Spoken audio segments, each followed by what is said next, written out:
Bonjour à tous, je suis ravie de vous retrouver aujourd'hui dans cette nouvelle vidéo. Ouais, on a rechangé de décor. Enfin, je me suis mise où je me mets jamais en fait. C'est-à-dire là. Enfin bref. Pourquoi je me suis mise ici, j'en sais rien. Voilà, j'avais envie, je voulais changer. Donc je me suis mise là, voilà. Dans cette nouvelle vidéo, je vais répondre à deux questions. La première qui m'a été très souvent posée, par quoi est-ce que je peux commencer la young adult, donc le genre, littérature, adolescent, etc. Et la deuxième, quel est selon moi mon top des meilleures lectures adolescentes young adultes. C'est une vidéo que je vais devoir filmer avec des pincettes parce que pour moi on a beaucoup de choses, on a des avis très différents par rapport à ce que peut être la young adulte, la littérature adolescente, ce qui les sépare, ce qui les rejoint, enfin bref, tout le monde prend un petit peu ce qui lui plaît. Je dis pas que j'ai raison, loin de là, mais je vais me baser sur ce que moi je sais et sur ce que moi je vois tous les jours et donc ce que moi je pense, en gros c'est ça. Donc avant de commencer, je voulais vous parler un tout petit peu de la littérature young adulte et de la littérature adolescente, comment c'était arrivé dans le marché, parce que c'est pas un genre qui est si vieux que ça. Il faut savoir que il y a encore une quinzaine d'années, une vingtaine d'années, il y avait de la littérature enfantine et il y avait la littérature adulte. Point. Ma mère me racontait encore souvent que elle, quand elle était plus jeune, elle avait des livres pour enfants et que par la suite elle passait directement à des livres pour adultes. Parce que voilà, il n'y avait rien entre les deux pour vraiment passer d'un style à un autre. Et elle est assez impressionnée de voir à quel point aujourd'hui on a de la variété et beaucoup de titres qui sortent pour tout le monde. Selon moi, le gros boom est arrivé au moment où ils ont sorti Harry Potter.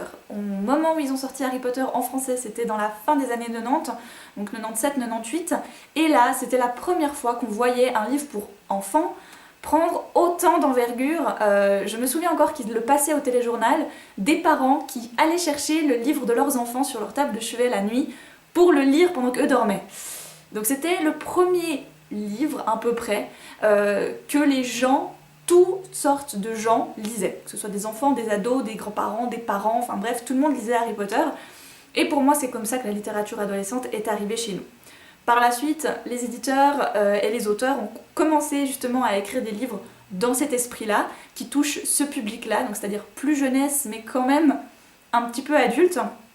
Et du coup, beaucoup d'autres livres sont arrivés et les éditeurs ont compris qu'il y avait un public qui pouvait leur rapporter gros et qui, en plus, était passionné de lecture finalement. Peut-être qu'à une certaine époque, les adolescents n'étaient pas vus comme des personnes qui lisaient. Par la suite, pour moi, il est arrivé une deuxième grosse vague dans la littérature jeunesse-adolescente, Twilight. À ce moment-là, les jeunes filles rêvent de l'histoire d'amour entre Bella et Edward, mais pas que, parce que finalement on remarque que une certaine tranche de jeunes femmes adore ces histoires-là, 18-30 ans à peu près, et bim, bonjour la littérature jeune adulte. En général, les gens qui font partie de cette génération, on les appelle dans le jargon les adolescents. Donc les adolescents, c'est moi, vous, peut-être, je ne sais pas. En général, ils sont nés dans les années 1980, à partir d'eux en tout cas, et aiment aujourd'hui encore, donc avec l'âge, des choses qui ne sont plus de leur âge. Donc des choses qui normalement n'ont pas forcément été créées dans l'optique de leur plaire à eux, mais à un public plus jeune. Et ça touche tous les domaines. La littérature et plein d'autres choses. Du coup, on a enfin commencé à avoir un peu ce floutage entre les générations de lecteurs.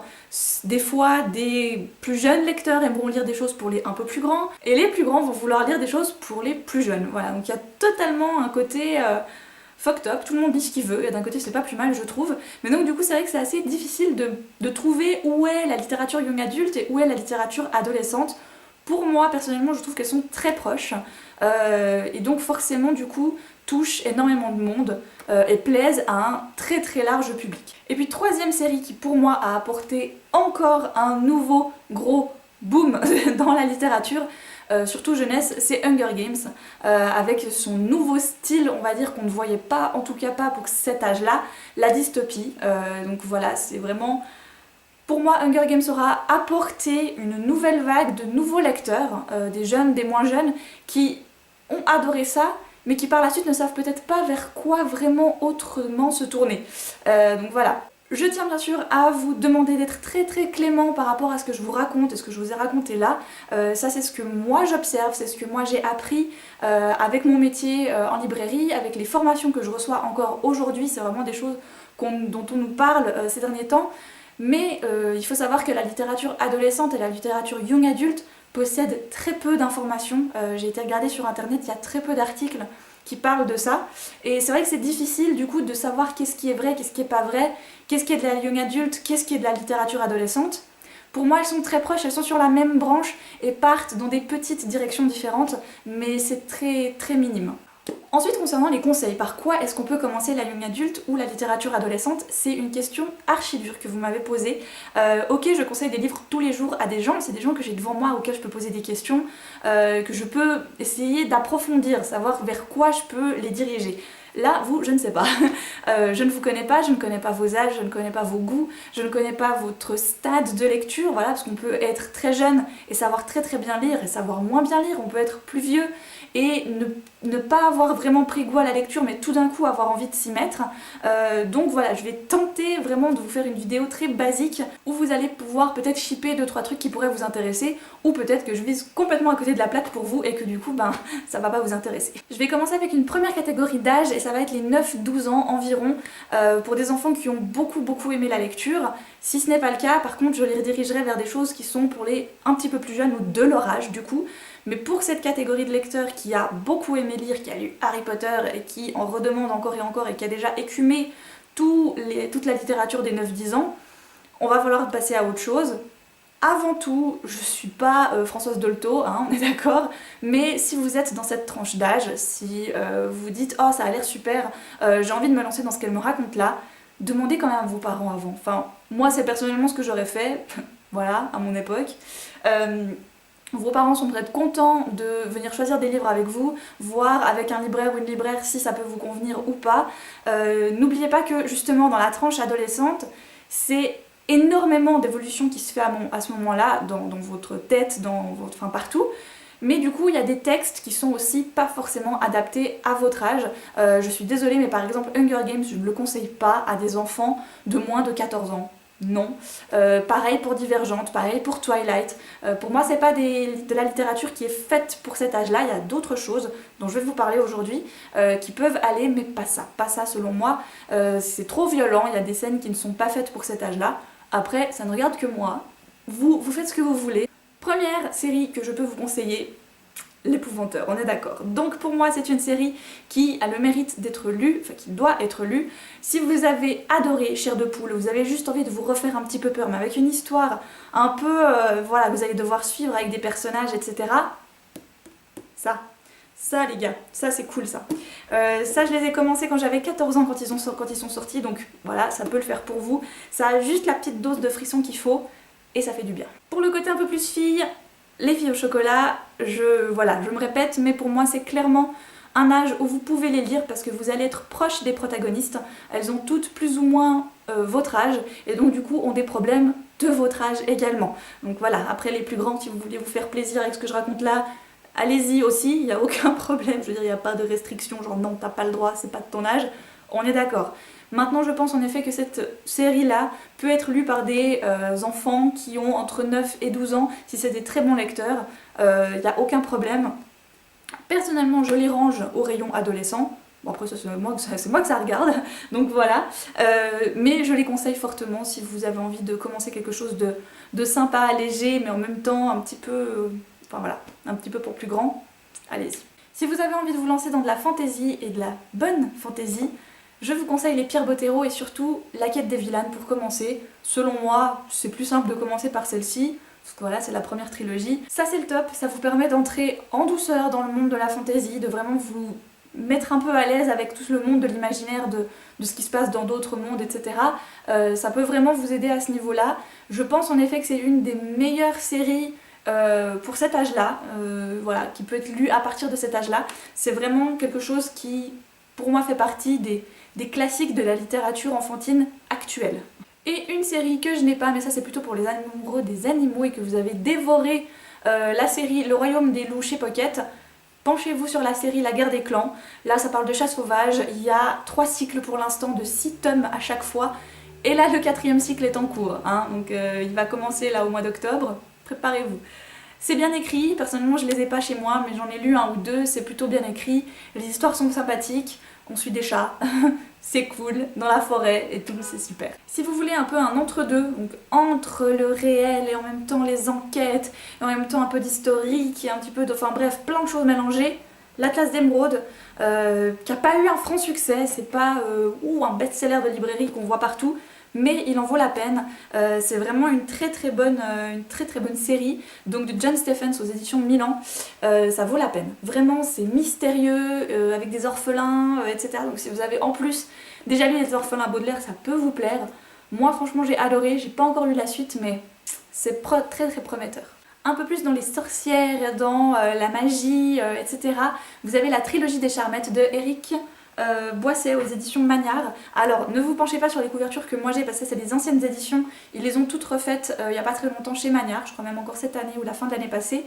Mais ça c'est cool, petite trilogie sympa avec des jeunes filles qui ont des pouvoirs un peu spéciaux, avec une méchante qui veut quelque chose parce que leur pouvoir est assez énorme.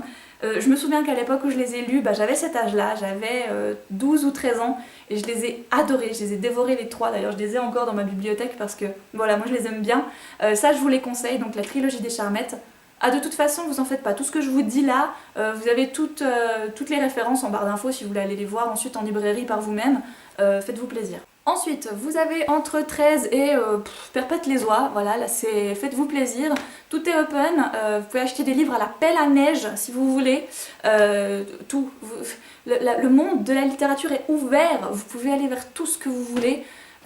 Si vous avez 13 ans, allez peut-être pas tout de suite vers la littérature érotique, on est d'accord, mais le reste c'est ouvert, large. Si les vampires, les sorciers, la dystopie, les gens qui s'entretuent, etc. c'est pas trop votre dada, je vais vous présenter 3 livres qui selon moi sont dans mon top, parce que c'est des bouquins de contemporains que j'ai adorés et qui sont de la young adulte. On commence bien sûr avec Nos étoiles contraires, parce que voilà, je pouvais pas ne pas le mettre. Vient ensuite Eleanor and Park de Rainbow Rowell, parce que alors ça c'est genre le dernier coup de cœur qui est en pole position pour être dans l'un des meilleurs de l'année normalement. Enfin il y a encore des mois à venir donc on verra. Et Le Monde de Charlie. Ça pour moi c'est des romans contemporains qui valent la peine, qui vous feront passer vraiment un très très bon moment, qui vont vous faire pleurer, qui vont vous faire rire. Si vous aimez les choses un peu plus ténébreuses, un peu plus sombres, un peu plus mystérieuses, où il y a des trucs bizarres qui se passent sur des îles, où il y a personne, où il y a 3 canards qui se courent après, Miss Peregrine et les enfants particuliers, bien sûr. Alors ça pour moi, c'est clair que dans la young adulte, ça a été une grosse, ça y est, un gros plouf comme ça, qui pour moi a éclaboussé un peu beaucoup de monde et qui est franchement à conseiller, largement. Autre gros coup de cœur qui n'est pas si bien présenté que ça et que j'aimerais qu'il soit un petit peu plus mis en avant, c'est Rouge Rubis. Waouh! Je crois que le film allemand dont c'est tiré va enfin être traduit en français, donc on va enfin pouvoir le regarder, c'est pas trop tôt. Donc une nouvelle édition va bientôt paraître avec l'affiche du film. Précipitez-vous, reprécipitez-vous, précipitez-vous tout de suite. Vous aimez les voyages dans le temps, où ça se tient en plus, vraiment. Petite histoire d'amour sympa, avec une histoire pourquoi il retourne dans le temps, pas pour que dalle. Vraiment, foncez, trilogie. Ça prend pas trop de temps, c'est pas 15 000 volumes que tu dois aligner sur ta bibliothèque, ça vaut le coup. Si vous êtes dans le côté encore un peu plus sorcier, magie, etc., moi il y a une saga qui pour l'instant me plaît énormément, on n'est pas dans le magie, mais il y a beaucoup de magie quand même, c'est La Cité des Ténèbres de Cassandra Clare, et alors ouais, oui, ça j'approuve énormément. Pour moi je les trouve très très bons. Voilà, je dois encore lire toute la suite parce que j'ai lu que les 2 premiers volumes, mais ça se vaut et on passe de très très bons moments, c'est vraiment, pour moi c'est dans un top. Il était juste à côté, du coup je le prends aussi. L'épreuve de James Dashner aux éditions Pocket Jeunesse, ça aussi c'est du gros lourd. Pour moi c'est un style qui est très différent parce qu'on sait pas où on est, c'est ça que j'aime en tout cas à la fin du premier. Où sommes-nous? Nous ne savons pas, c'est très mystérieux, il y a des personnages auxquels on peut vraiment s'attacher, qui ont des vraies personnalités, ils sont pas soit tout ça, soit tout ça, ils ont vraiment des côtés sombres et des côtés moins sombres. Ça aussi foncez, c'est une fois que vous avez commencé, vous pouvez plus le lâcher, de toute manière. Si vous avez aimé La Quête des Vilaines, Harry Potter, etc., je vous conseille fortement L'Héritage des Darcers de Marie Caillé aux éditions Michel Lafon. Pour moi ça a été un gros coup de cœur avec ce premier tome, j'ai encore le dernier à lire. Le tome 2 est un petit peu moins bon, mais franchement, juste pour la magie du premier, foncez. Si vous aimez les aventures, il faut que ça bouge, où il se passe 1000 trucs dans un tome, où les personnages sont tellement bien pensés, tellement drôles, tellement tristes, tout ça en même temps, Ça c'est bon ça c'est très très bon même. Si vous aimez bien les mystères, les grandes écoles où vous savez pas trop ce qui se passe, où tout le monde dit rien, où vous avez un personnage central qui est aussi paumé que vous quand il arrive, nice cool. J'ai pas le premier tome parce que je l'ai prêté à quelqu'un, donc du coup je vous montre le 2, ça va aussi, c'est pareil. Voilà, beaucoup de personnes peuvent croire ou dire ou penser que c'est pas si bon que ça. Moi, pour moi, ça vaut vraiment quelque chose, j'aime beaucoup. Toujours quand j'ai vu ces couvertures, je me suis dit non, en fait c'est du fantastique, paranormal, romance bizarre. Non, non c'est pas ça finalement, je me suis bien gourée sur la question et je suis contente parce que finalement j'en ressors vraiment très heureuse. Si vous voulez de la dystopie mais avec quand même un petit peu d'amour, enfin un petit peu beaucoup d'amour, penchez-vous sur la sélection. Voilà, si vous êtes très girly et qu'en même temps vous avez envie de vous lancer dans des trucs un petit peu différents, tentez la sélection. Là encore une fois je n'ai pas le premier parce que je l'ai prêté, faut que j'arrête de prêter mes livres en fait, ça sera plus simple je crois, hein, voilà. Mais vraiment foncez, c'est une très bonne série, moi personnellement j'ai trouvé que ça valait le coup. On peut lui reprocher beaucoup de choses, mais finalement quand on a fini on est content, on est content. J'ai trop de choses à vous présenter, c'est pas possible. Il y a ça aussi qu'il faut absolument que vous lisiez, ça c'est excellent, c'est 0.4 de Mike Lancaster. Ça aussi, c'est horrible parce que c'est soit vous adorez, soit vous avez détesté. Moi personnellement j'ai adoré ce livre, c'était un énorme coup de cœur. J'ai rien compris, je me suis laissée berner de A à Z et j'ai adoré me faire berner, adoré. Et sinon il y a ça, si vous êtes plutôt réécriture de contes et que vous adorez La Belle et la Bête, Belle de Robin McKinley aux éditions Nemos. Waouh, waouh, waouh, vraiment j'ai été charmée par cette réécriture qui est mieux que l'original finalement parce que vous avez des choses que vous ne voyez pas dans la version de base mais qui du coup passent bien, sont magnifiques. Je vous l'accorde, la couverture VF est pas top. Mais c'est vraiment à lire. Si vous aimez les réécritures de contes, celle-ci je vous la conseille fortement. Et puis si vous aimez bien un peu les zombies et les trucs bizarres mais pas autant zombies que comme moi en fait, ça m'a un peu peur quand même, Rivage mortel. Non, La forêt des damnés. Le Rivage mortel c'est le 2. De Carrie Ryan. Moi je l'ai en poche chez Pôle Fiction, chez Gallimard, avec leur superbe tranche jaune, pas très jolie. Mais j'adore, j'ai adoré ce roman. Vraiment je l'ai trouvé trop bien. On est dans un style un peu plus 28 jours plus tard, avec des infectés et tout. J'ai eu peur ce qu'il fallait et j'ai aimé tout comme il faut. Donc oui, ça c'est aussi à mettre dans vos trucs à lire. C'est bien. Voilà, maintenant j'arrête de regarder ma bibliothèque parce qu'à chaque fois que je les re-regarde, je me dis ah non, il y a encore ça que je dois vous montrer, c'est trop bien. Donc stop, maintenant on arrête. Voilà, je vous ai montré ce que je voulais vous montrer. Il y a encore plein d'autres choses, hein. Vraiment ne vous arrêtez pas juste à ce que je vous ai dit là. Allez voir un peu partout, suivez des blogs, suivez des chaînes. Vous allez de toute manière tomber sur des trucs, vous dites ah, ça a l'air bien ce qu'on raconte là. Et là, penchez-vous, essayez, empruntez à la bibliothèque si vous ne voulez pas acheter. Mais tentez votre chance, franchement vous allez tomber sur des trucs, vous allez vous dire mais comment j'ai pu passer à côté de ça, comment j'ai pu continuer à vivre sans lire ça. Voilà, et je pense même encore que si je me retourne, je retrouverai encore à vous dire ah mais ça en fait c'est génial. Sauf que je veux pas que la vidéo dure 3000 ans non plus, donc je vais m'arrêter là. Et voilà. J'espère que ces petits indices, ces petits trucs auront pu vous être utiles, j'espère que ça vous aura intéressé. C'est quand même des questions qu'on m'a très souvent posées, donc voilà, je l'ai fait. Alléluia. Ça m'a vraiment fait plaisir de partager ça avec vous. Donc je répète bien sûr sur ce que j'ai dit, sur tout ce qui était littérature adolescente, young adulte, etc. Prenez ça vraiment avec des pincettes. C'est ce que moi je pense de la situation, de tout ça, de ce genre-là. Donc voilà, Clémence. Je vous souhaite de très belles lectures et je vous fais bien sûr plein de gros bisous. Mouah.